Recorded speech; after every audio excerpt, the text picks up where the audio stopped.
In 1990, the median house price in Sydney was roughly 3 times the average annual wage. Today it's 13 times. That's not a market. That's a hostage situation. And the worst part, it didn't happen by accident. It happened because the people who designed the system already owned property. And when you already own the asset, making it more expensive isn't a crisis, it's just called your net worth going up. So let's talk about how we actually got here, because the story isn't complicated, it's just uncomfortable. It starts with negative gearing, the rule that lets property investors deduct their rental losses against their regular income to reduce their tax bill. Sounds niche. It isn't. There are currently around 2.2 million Australians using negative gearing on investment properties, and the federal government forgoes somewhere between $3 and $4 billion a year in tax revenue to fund it. That's money that could build hospitals, fix roads, or, wild idea, build houses. Instead, it subsidizes people who already own property to buy more of it, and then you stack the capital gains tax discount on top. Sell an asset you've held for more than 12 months and you only pay tax on half the gain. So not only is the government subsidizing you to hold property, it's giving you a discount on the way out too. Together, these two policies do one thing very efficiently. They make property the single most tax-advantaged asset class in Australia. So rational people responding logically to the incentives in front of them, pile into property.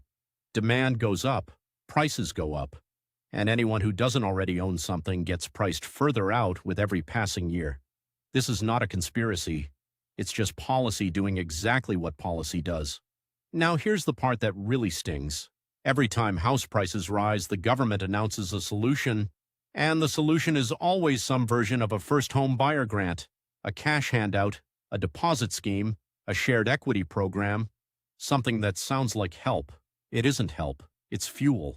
Because when you inject demand-side money into a supply-constrained market, prices don't stabilize. They rise to absorb the new money. Every first homebuyer grant in Australian history has been followed by price increases that exceeded the value of the grant itself. You're not being helped into the market, you're being used to push the market higher for the people already in it. And the people designing these schemes know this. They just also know that announcing a $10,000 grant photographs better than announcing zoning reform, which brings us to supply.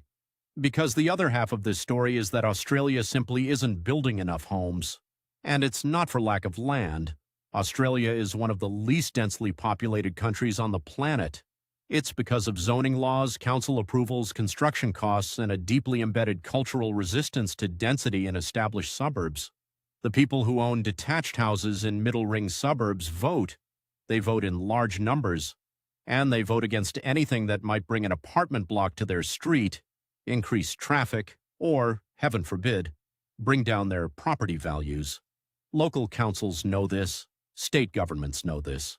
And so the path of least resistance is always to approve development somewhere far away from where the jobs are, which solves nothing. So we have a demand side being artificially inflated by tax policy, a supply side being artificially restricted by planning policy, and a political system with no incentive to fix either, because the majority of Australian voters are already homeowners. Do the maths. It doesn't add up in your favor. And before anyone says it, yes, interest rates coming down will help affordability on the repayment side. But lower rates also push prices up. That's the trap.